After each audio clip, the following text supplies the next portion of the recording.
Oke, kita kenalan terlebih dahulu. Di samping saya adalah Mas Sohib, salah satu penderes yang bermitra dengan kita di Desa Hardimulyo, Purworejo. Gimana Mas kabarnya Mas? Alhamdulillah baik. Sehat Mas? Alhamdulillah sehat. Mas Sohib ini sudah berapa lama Mas deres dari aren, gula aren? Kalau saya sendiri mah belum lama. Yang lama itu bapak saya itu udah lama, mungkin ya dari turun temurun sih. Kalau beres itu mungkin dari eyangnya saya turun ke bapak. Kalau bapak udah lama, jadi saya cuma ikut membantu doang sih, membantu bapak doang. Jadi itu ini ya, apa namanya, turun temurun ya.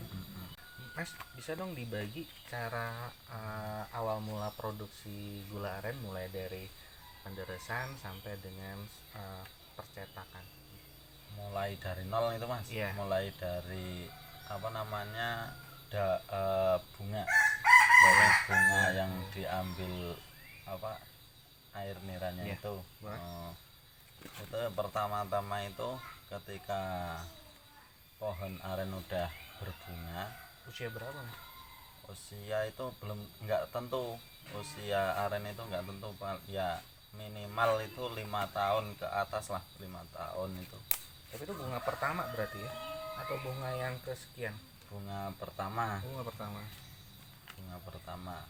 Tapi uniknya aren itu buah dulu baru bunga. Nah, kalau buahnya itu yang dinamakan kolang kaling. Kolang kaling itu buahnya dulu. Habis tumbuh kolang kaling baru tumbuh bunga yang namanya dangu. Itu yang kita ambil air niranya. Pertama kita ikat dulu itu bunganya, lalu kita pukul-pukul, tapi yang enggak keras. Itu kurang lebih 1 bulan sampai 2 bulan. Setelah itu kita pangkas bunganya langsung. Jadi pada saat kolang kaling itu belum siap untuk dipukul. Jadi saat dia sudah dari kolang kaling menuju bunga, baru diikat ininya ya, bonggolnya, bunganya ya, diikat, dipukul-pukul, dan itu tidak bisa langsung dipotong.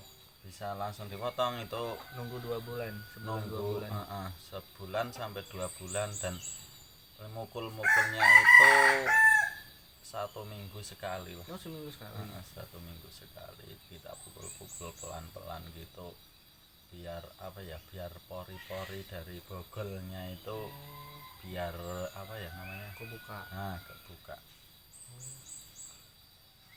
Setelah kita pangkas, lalu kita kita iris-iris itu, baru keluar air niranya yang kita ambil. Nah, terus bunganya itu dibuang. Bunganya kalau daerah sini dikasih Sapi. ke kambing. Kasih kambing. Kasih ke kambing buat makan kambing. Berarti setelah itu untuk niranya sendiri pengambilannya pagi dan sore. Pagi kita ambil, ntar sore ambil lagi. 1 hari 2 kali ambil. Dan itu emang harus langsung dimasak ya? Emang harus dimasak. Kalau enggak langsung dimasak, ntar seperti basi atau gimana ya mas. Air niranya itu kalau lama enggak dimasak itu kecut. Nggak bisa diendapin 1 hari, nggak bisa ya? Nggak bisa. Kalau itu udah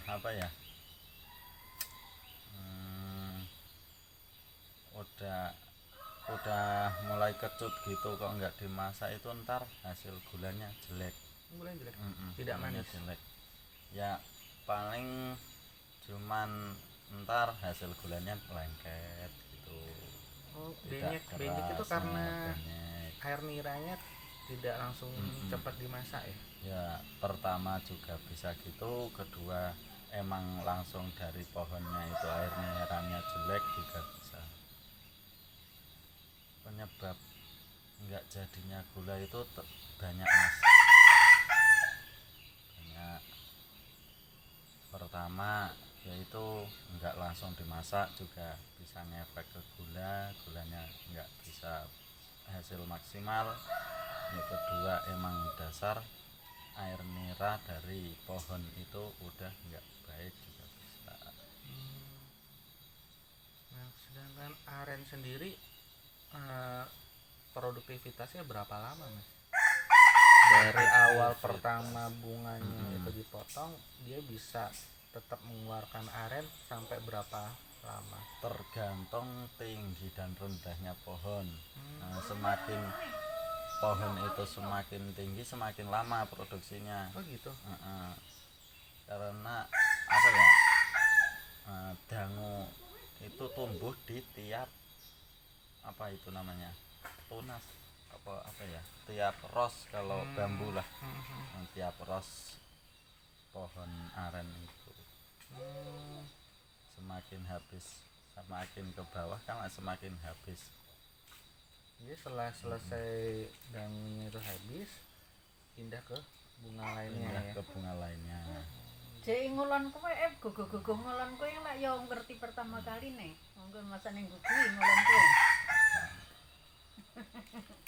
Nah, kemudian untuk proses masaknya itu ada bahan Ke, kimia yang digunakan?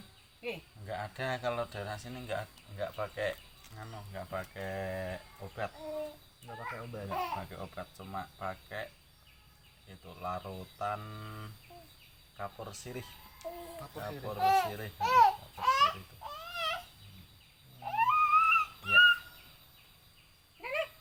Kalen yo, katoke.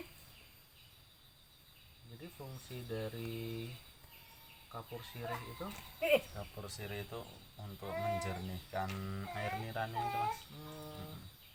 Buat biar jernih. dan bisa untuk madetin juga. Enggak. Kalau madatinnya ya bisa dibilang iya, bisa dibilang enggak. Itu komposisinya berapa sih mas kalau dikasih batu apa tadi? Larutan air itu Ah. ya enggak tentu mas, mungkin berapa liter 1 sendok ya, 5 liter 1 sendok kali. Dan itu di awal ya. Di awal. Jadi Di sebelum dimasukin ke sebelum- pohonnya itu ya, udah diperkira ini kira-kira berapa dapat liternya ya. Jadi untuk Hardi Mulyo sendiri, untuk petani Deresnya juga emang betul-betul murni ya, untuk tidak menggunakan bahan kimia yang berbahaya maupun yang lainnya ya. Enggak pakai bahan kimia. Itu yang kita tahu aren yang bagus itu seperti apa mas? Gula aren yang bagus apa cukup dari warnanya aja atau dari bentuknya yang tidak lumer atau bagaimana mas? Ya pertama bisa lihat ke warna, kedua ke apa ya namanya, kekerasan dari gula itu sendiri. Maksudnya kalau, tapi ya gimana, saya juga belum paham betul sih maksudnya mana yang bagus dan mana yang anu. Kita ambil gulanya ya, hasil dari produksinya mas Sohib. Nah ini teman-teman, gula aren produksi dari Mas Sohib dari Desa Hardi Mulyo, Purworejo.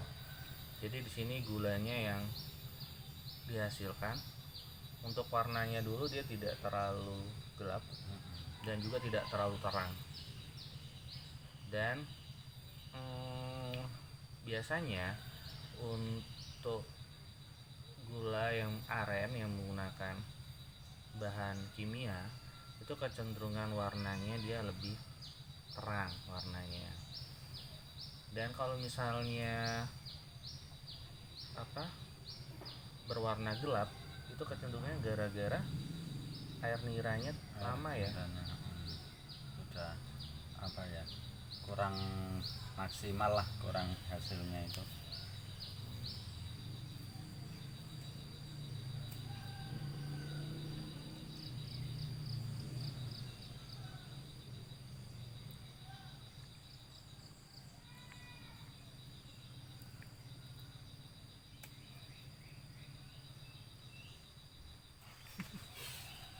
Tahu ya mas, malah lengket.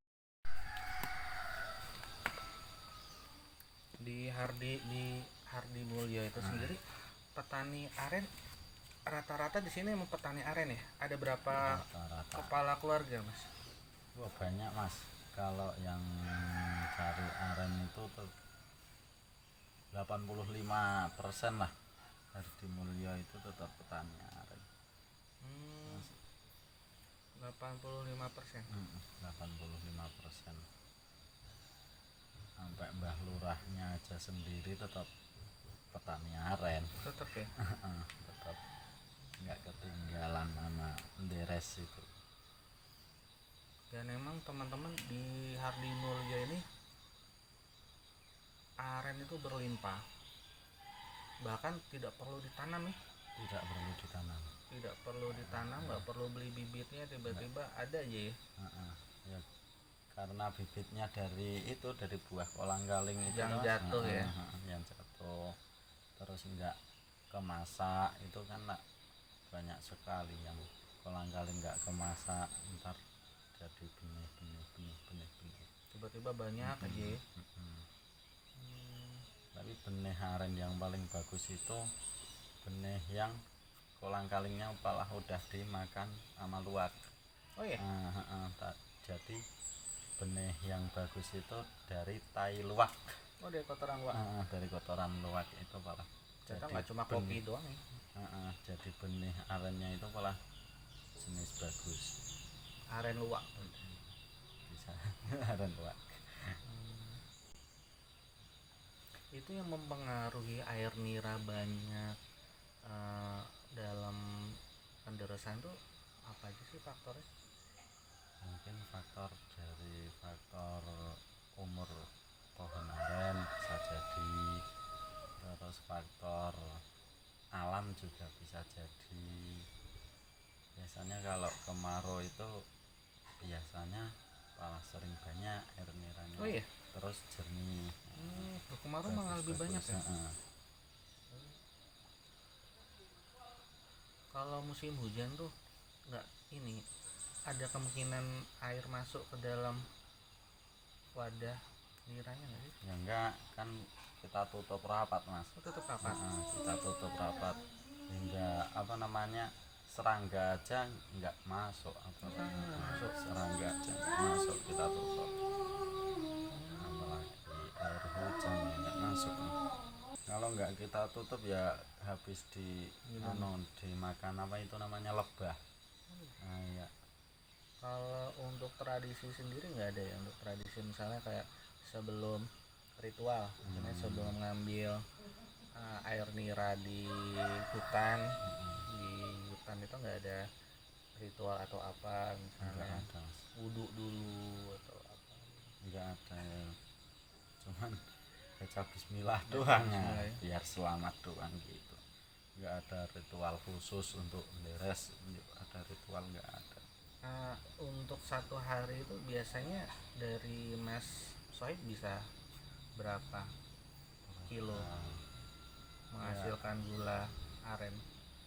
Tergantung kita ngambil air niranya mas, karena air nira itu tetap asang surut. Kadang pas lagi aren nggak pada berbunga, cuma 1-2 pohon doang ya, paling 2 kilo sampai 3 kilo. Tapi kalau pas banyak yang berbunga, kita banyak pohon yang kita kita cari air niranya itu pas banyak ya bisa 5 kilo ke atas dalam satu hari. dalam satu hari. Untuk proses masaknya berapa lama sih? Tergantung banyak sedikitnya air nira. Kalau Kalau cuma ntar jadi gulanya itu kurang dari 2 kilo ya mungkin 2 sampai 3 jam udah matang. Tapi kalau lebih dari 5 kilo ya bisa sampai setengah hari bahkan. oh iya, lama juga ya. Lama. 2 sampai 3 kilo butuh waktu 3 jam. Di bawah 2 kilo. Oh, Di bawah 2 bisa kilo 3 itu jam. paling 3 jam. Tapi kalau di atas itu bisa setengah hari, bisa 1 hari bahkan, tergantung banyak sedikitnya air nira yang kita masak. Dan itu memang tidak ada penambahan apapun ya. Jadi artinya pada saat tadi kan proses cara buatnya itu pertama kali saat apa namanya, bambu apa sih namanya, wadah bambu apa bahasa bumbung ya. Jadi bumbung itu sebelum dimasukin ke dalam apa, dalam bogolnya nira, itu kan dikasih Cairan kapur sirih ya. Cairan kapur sirih. Nah itu 1 sendok atau enggak 2 sendok kan ya. Nah setelah bonggolnya itu diambil bawa pulang kan, langsung dimasak, Langsung dimasak. tidak ada campuran apapun. Enggak ada Artinya, campuran apapun. artinya pada saat air niranya dituangkan ke dalam panci ya, dalam wajan, itu berarti bisa ditinggal dong ya Apanya? masaknya ya. Oh bisa.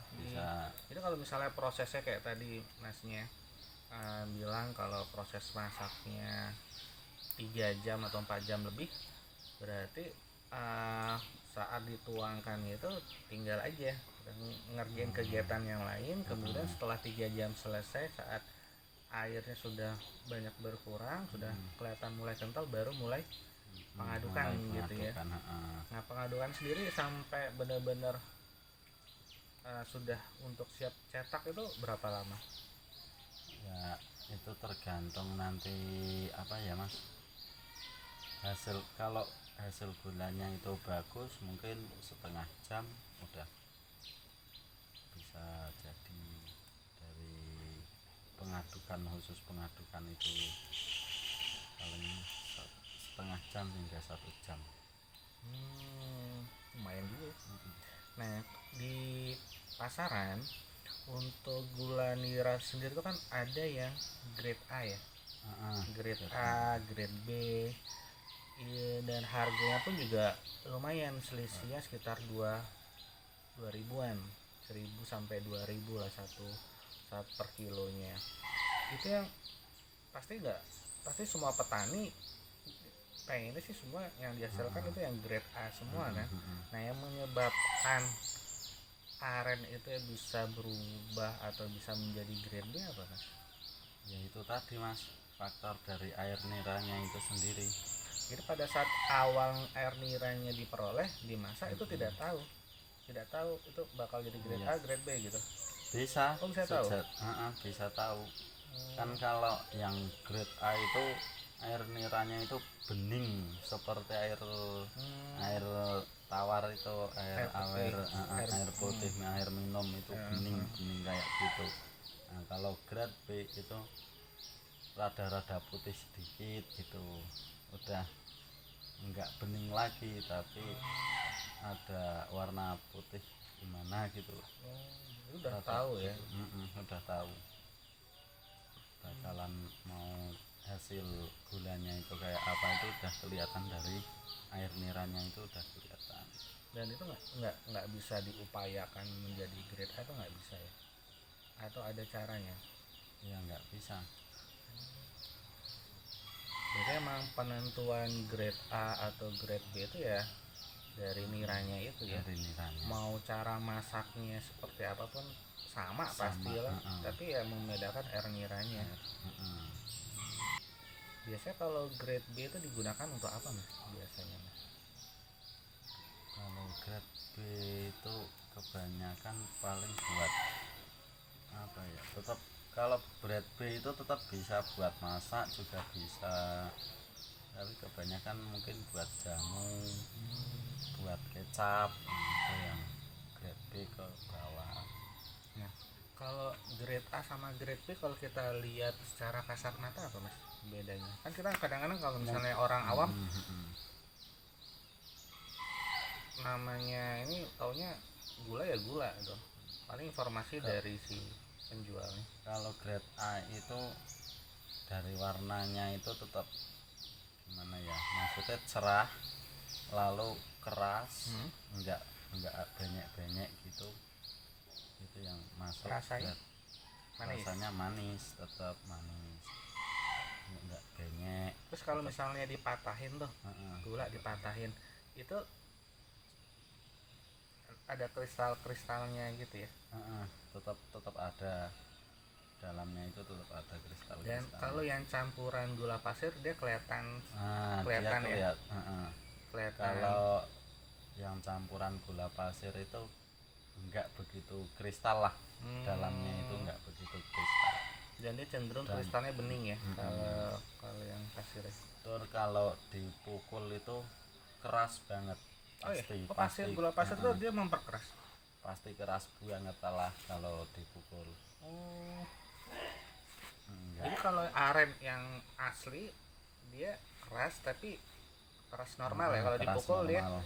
dia patah juga ya, tidak sekeras yang dicampur gula ya. Nah kalau grade B nya?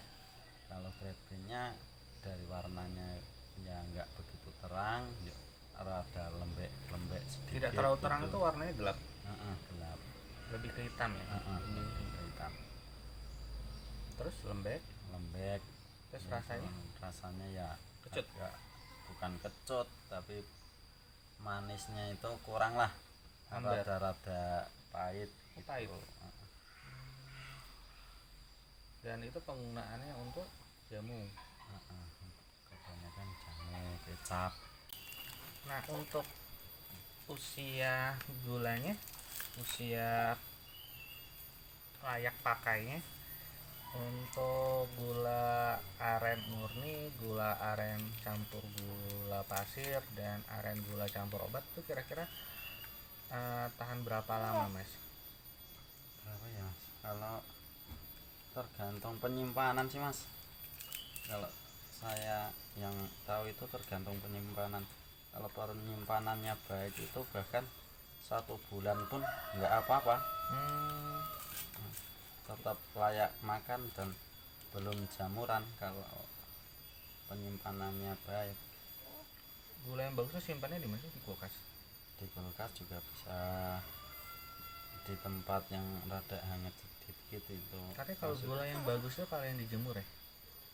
Dia kalau habis dipakai dijemur sinar matahari. Enggak ya? Kalau sini mah itu mah ditaruh di samping tungku itu. Enggak dijemur, tapi ditaruh di panasin ya. Di samping tungku. Kenapa sih orang pakai obat-obatan mas? Ya mungkin apa ya, lebih, kalau yang saya tahu itu yang pakai obat itu sebagai warna. Dia lebih terang ya? Warna dia lebih terang, lebih cantik. Nah tapi cantiknya itu yang pakai obat itu, cantiknya itu bukan cantik gimana ya, lebih, kalau saya yang lebih putih. Kalau saya yang menilai itu malah cantiknya itu cantik jelek yang pakai obat, bukan cantik bagus, malah cantik jelek, karena dia merahnya itu merah ke putih, bukan merah ke kuning yang pakai obat itu.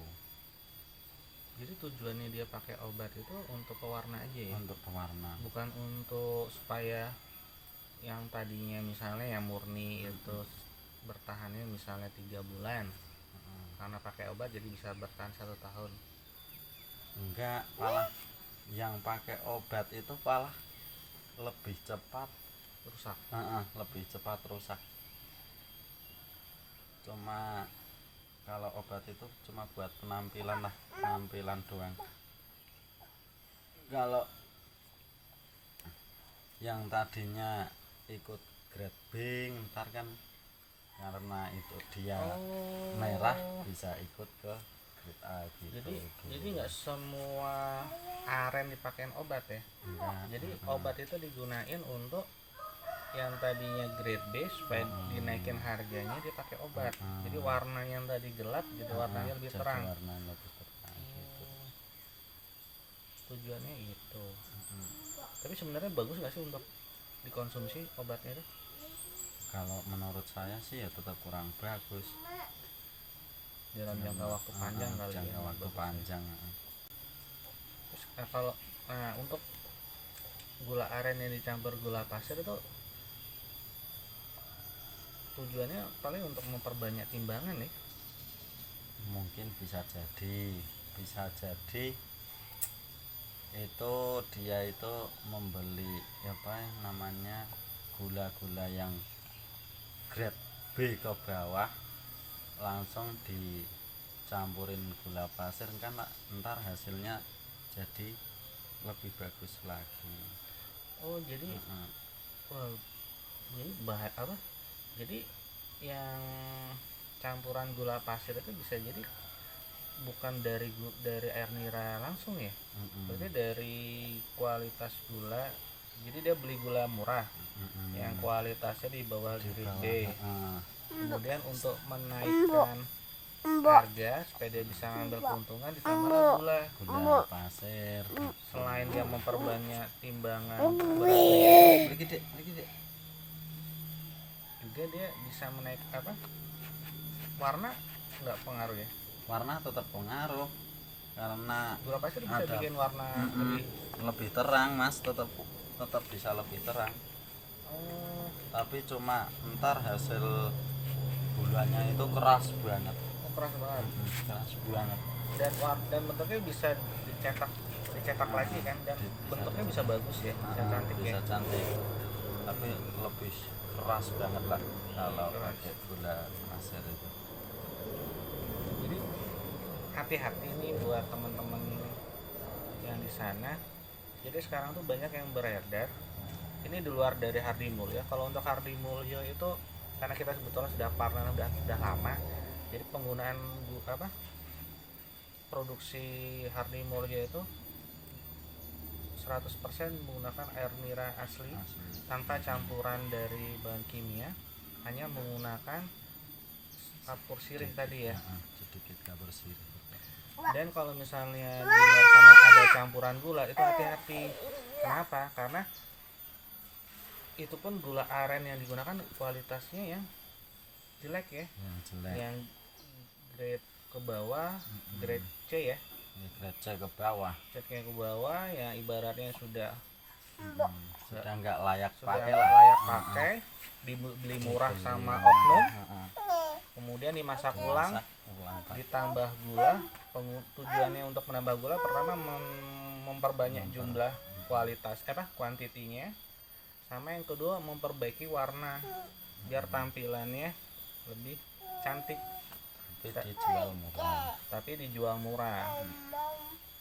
Jadi kalau misalnya ada yang menjual murah, hati-hati, karena gula aren itu yang bagus tuh yang punya harga. Kalau rasa gimana mas, kalau misalnya grade C, D dimasak campur gula itu rasanya? Dicampur sama gula pasir itu rasanya tetap manis mas, tetap seperti kayak gula biasa. Kalau orang yang nggak tahu itu, kalau rasa itu tetap nggak berubah banget, cuma nggak berubah lah. Ya, mungkin karena yang tadinya itu karena grade C ke bawah rasanya pahit ya, dicampur gula pasir jadi manis gitu, nggak pahit lagi. Jadi dia menghilangkan rasa pahit. Rasa pahitnya dengan gula pasir, dan yang tadinya hitam jadi terang. Itu kalau dibikin gula semut pasti nggak jadi ya? Nggak jadi.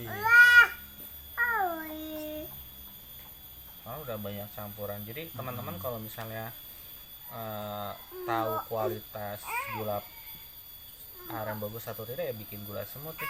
Bisa. Karena yang bisa bikin gagal produksi gula semut yaitu kualitas dari gula arennya.